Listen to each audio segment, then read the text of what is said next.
soon to be 9:19, and we're back for traffic talk, cop talk. Sorry, you see, there's a problem I have in. I call the wrong time, I call in the wrong segment, and Roleza not there to say, Ari, what's going on? I don't know. Let's because I have so much faith and confidence in you that I haven't been monitoring properly today. Thank you All for your right. faith and confidence. All So in right. studio is myself, Ari. Next to me is Roleza.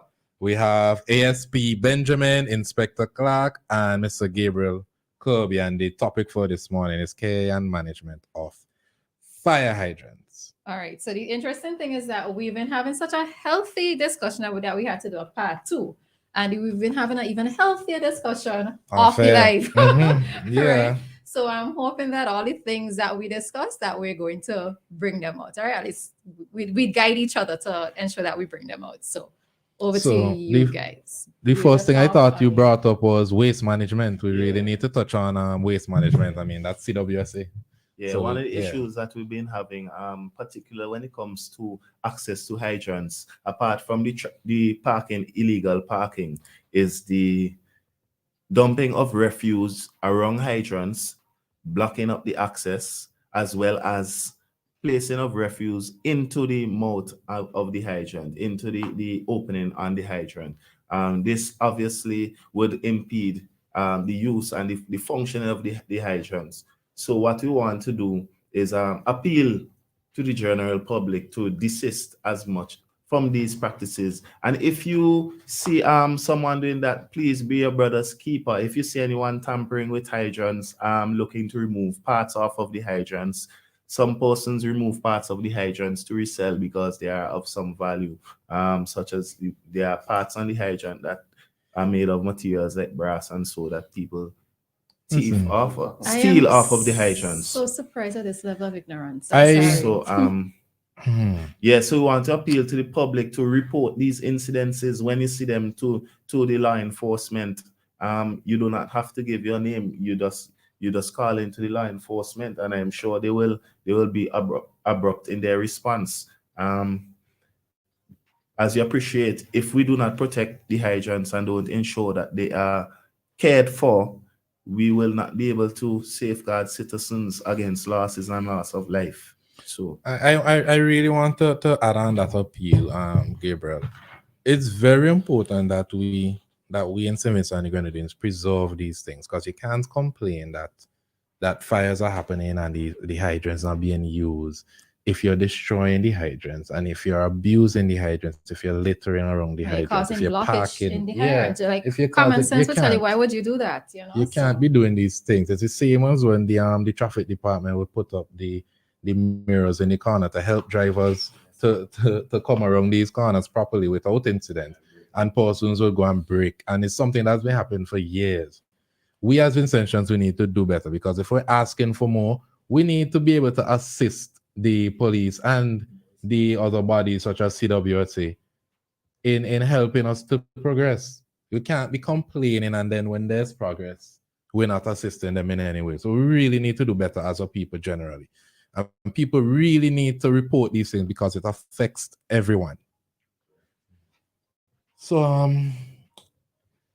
there's a rumor that you should have that you said you would like to debunk, which is the bushfires. Oh, let's get into the stats first. Oh yes. The fire stats. Thank you, Roleza. See, I'm helping you.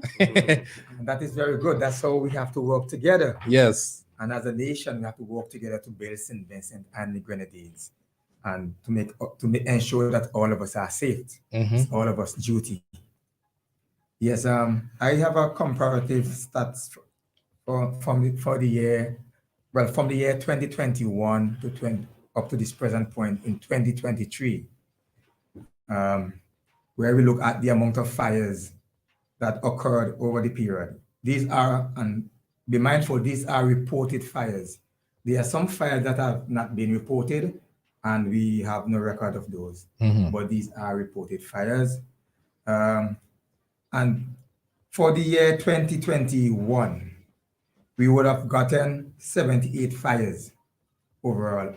Up to the month in October for the same year, 2021, would have gotten 62 fires. In comparison to 2022, for the year, we would have gotten 93 fires. And up to October, it was 82. This year so far, 2023, we have 61 fires. And up to this month, 61 fires. But the month is still young. So we are not sure as to if we're going to get any fires for this month to take it over any of the amount that I would have stated earlier. Yeah, could you tell me the stats for last year one more time? Last year was 2022, sorry, 93 fires overall. Okay. And up to October in 2022, we would have reached 82 fires. Okay, and 2023 we're at 61. Okay, so we're getting better. Yeah, this We're year getting seems better. to be a bit better Yeah, I like to hear positive news like that. in comparison to 2022. But 2021 was a good year in that we would have gotten 78 fires overall for the year. And for the month of October, we got 62. And we are 61 now for 2023. So Roleza was saying that, oh, we have a call. We'll take the call real quick. Hi, caller. Good morning. Yeah, Hello? the Argyle, they have three fire trucks as Argyle. Yes. Yes. Three. Yes, we do. Three. Is that supposed to be like a standard? This is the amount you're supposed to have at the international airport. Yes, that is the standard for a category 9 airport. Okay. So, would it be illegal if they were to have 4 and use one that could leave the airport when there's fires around? Would that be illegal for them to do? To have 4 fire trucks and with just one leaving when there's a fire outside in the areas? No, it's not illegal. But it's a good idea. And that would be one of my suggestions since it's a good building suggestion, fire stations. All right, thank you. Bye. All right, thanks, caller. I think that's a really good suggestion. I'm pretty sure you would have thought about that Yeah, yourselves we as well. exploited those areas already. Oh, we have another call right. coming in. Hi, caller. Good morning. Good morning. Could Mr. Clark just not say we had 97 fires or we had 87 fires? Could he break it down as his tally may include bushfires and so on? Okay. So could he break it down? Okay, let's see All if right. those stats are here. Inspector, you able to? You have those Yes, stats? I'm able to. Okay. Someone else on the live was asking how many houses was saved as well. I don't know if you have those stats as well. Because we saw recently that there was a minibus, I think, was set on fire. So I guess these are questions that people would like to know. How much of these fires ended in a loss of property permanently, and how much were you able to save? How many were you able to save? Okay. When it comes to saving properties, I must firstly say that when we responded to a call of a fire, sometimes when we get there, the neighbors will have already put out such fire. But when the fire department have to get involved in terms of extinguishment, in many cases, we were able to save most of that structure or able to prevent total devastation of that structure and other structures that might be around. Okay. To say how much we would have saved, we don't have that figure to say. But Okay. when we responded, our main role, our aim is to extinguish that fire and prevent further fire spread. Okay. But we can say how many houses were lost in terms of what money were reported. Yeah. In respect to that. So for the year 2020, ending 2021, overall, we would have gotten 22 house fires. Bushfires, we got 21, sorry. We have 10 vehicle fires. Building fires, we have 10, and we categorize building different than houses. We consider houses as dwellings and businesses we operate as businesses. We also had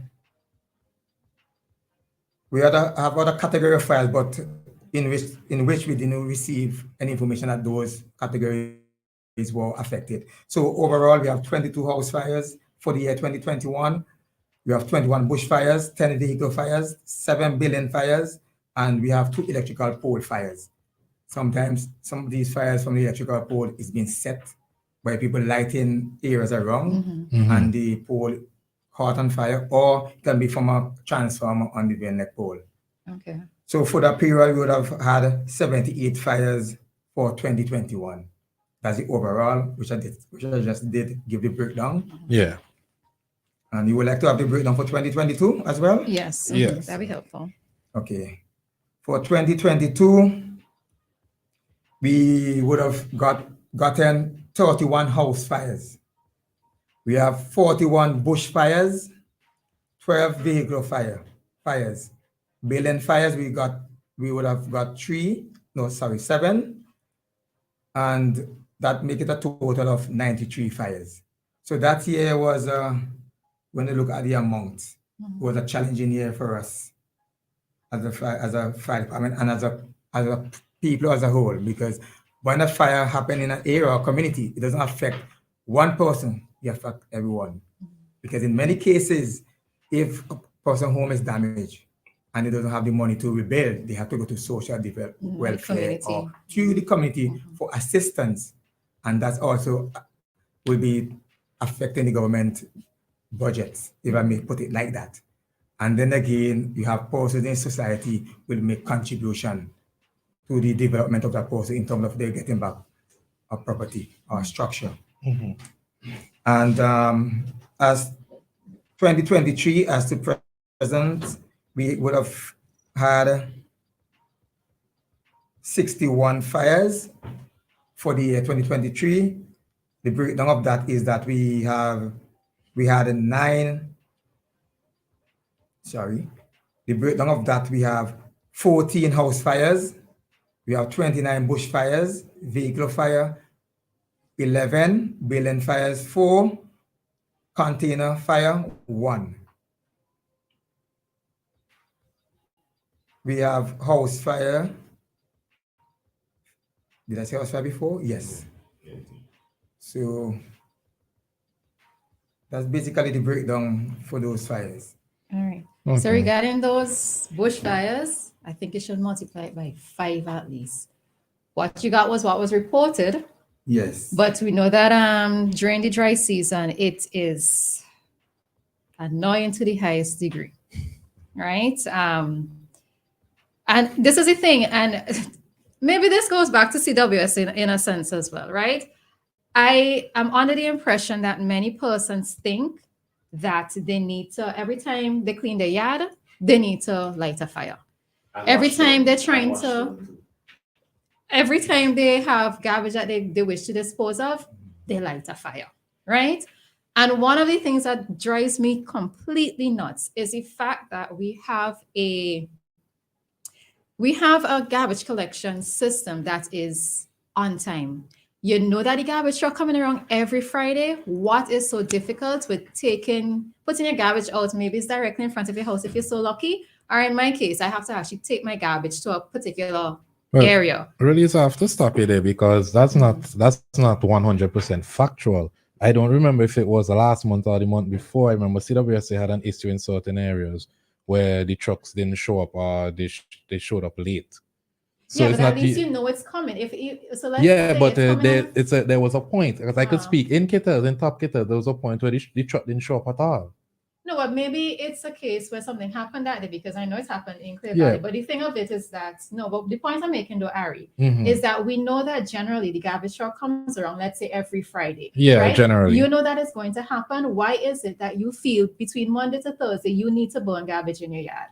But my question now is, in a case where something like this happens, and we know a lot of people experience it where they take the garbage up for garbage collection and animals pass and spread out the garbage and all sorts of foolishness happening. What do you do then to prevent that? Because a lot of the traditional way is, the go-to is, let's just burn it. So what advice do you have? How do we prevent these things? What do you suggest? So how do we deal with a situation like that? Well, if I may weigh in on that, I would advise that, okay, we know garbage collection is on Wednesday morning. So we would have asked Porter to put the garbage out just around the time when, the Exactly. truck gonna come to Exactly. take up this garbage. A person may have to go to work early before, so they may not be able to get that done in terms of putting the garbage at around that time. Yeah. But what about if we can have a container or a garbage bin that can hold the garbage, that can prevent animals from getting into it? Because normally we put the garbage on the ground in bags. It's easy access for the animals to come and take the bags and take the garbage from that receptacle. But what about if you have containers that will restrict the animals from getting into that container, but the garbage collectors can come and get it, and you still have your drum there for future use? I guess that's a proposal I have to put forth. I don't know if you have a comment to make. I want to say that issues of collecting of the solid waste, those generally are one-off That's problems. You might have a breakdown with the contractor because some of the waste removal is subcontracted.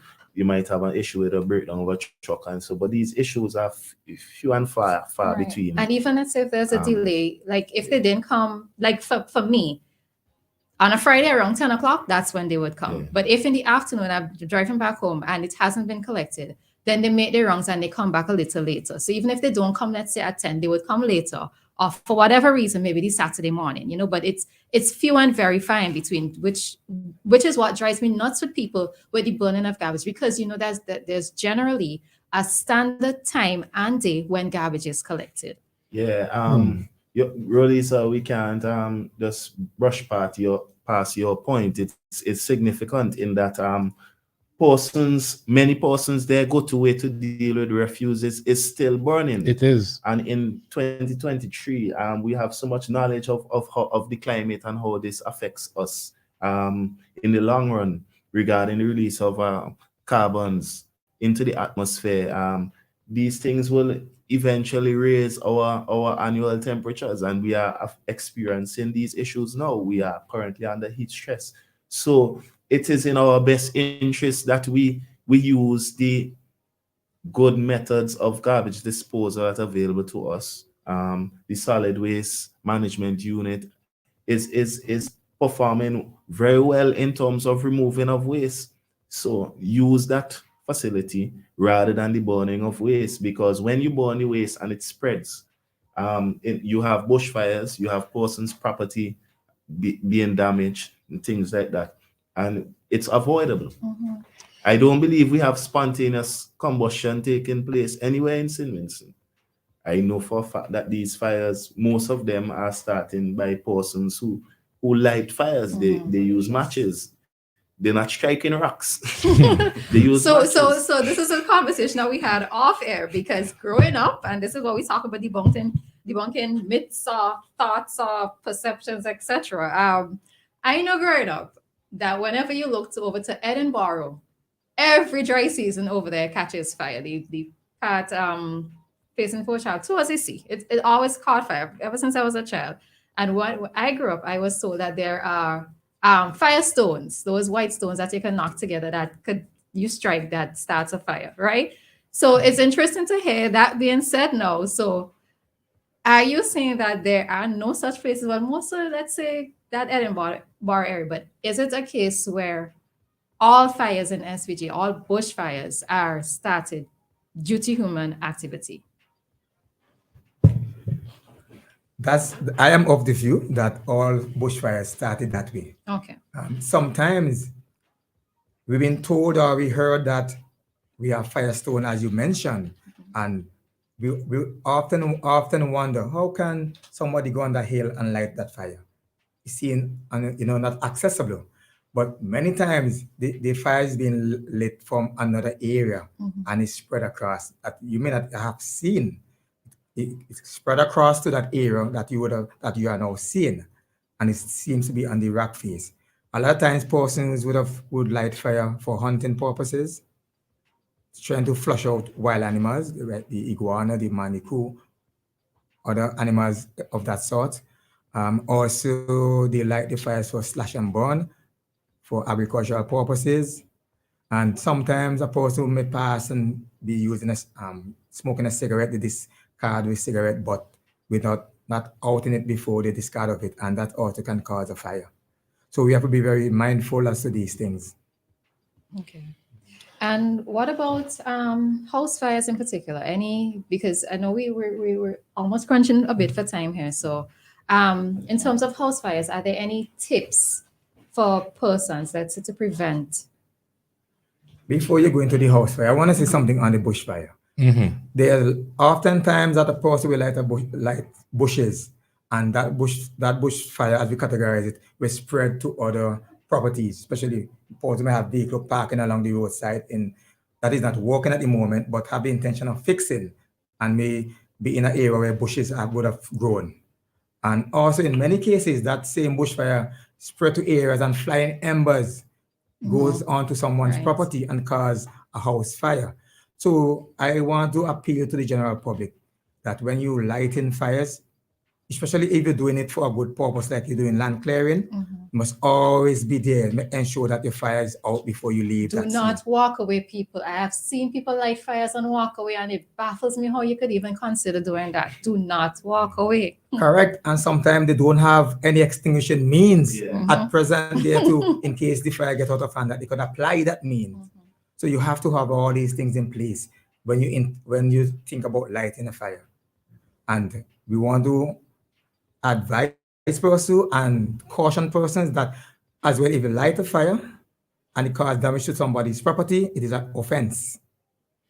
And you can be charged for such offense. I would also like for you to remind persons of the legal times to light fires. Okay. We have a best practice, and we advise persons for more than one reason. That when you light a fire, we advise that you light that fire between the hours of 5 in the morning to 6 in the morning, and similarly in the evening, because at that time there are less activities.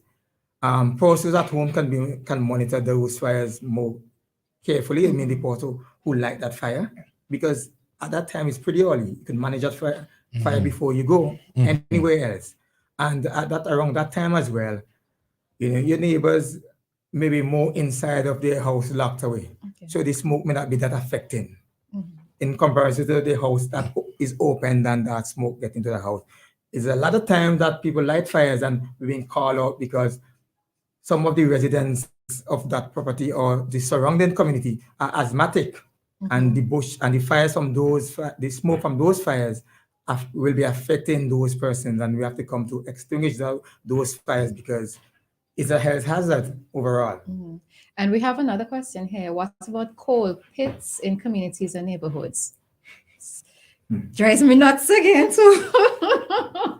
That's another of our concern, coal pits. And we keep advising the general public not to light coal pit in residential community. If you want to do a coal pit, please take it to the mountainside or wherever you could transport the materials there. Because with coal pit, it emits a funny odor. And it's not an easy smell to take in. I always say coal pits slow poison me. Yes. That's what it does. It slow poisons me. I really think an element people also forget is basic consideration. If you're going to light a fire, you're going to start a coal pit. Alert your neighbors. They're directly affected by this smoke. No, and coal pits don't alert me. Just don't do it. Yes. Don't go somewhere else. Just don't do it. Yeah. Definitely. Because when a coal pit bursts, let's imagine a coal pit burst. The amount of smoke will be coming out from that coal pit, and it's a very strong odor. And it's not a nice smell. And we advise persons as well, and we always say that if a person set a coal pit in a residential community and it affects a neighbor, then they can be charged under the Public Health Act, because it becomes a health issue. It's not only affecting the person who are living nearby, but with a stench can travel very far and affect a number of persons within that community. All right, so we have just a little over a minute to wrap up. I don't know if you have any additional information you like to leave with the public, or any calls, anything you like to urge the public not to do or what to do. We have a little over a minute to do so. Okay. So I'll begin by saying, though, just to strengthen Inspector Clark point a little, the farmers who are born in their garbage, or when they clean the land, do not burn them in big heaps. You know, put them in small heaps when burning them. Right? Come back to the topic of hydrants, fire hydrants. Right? When you are, or when you see a fire hydrant,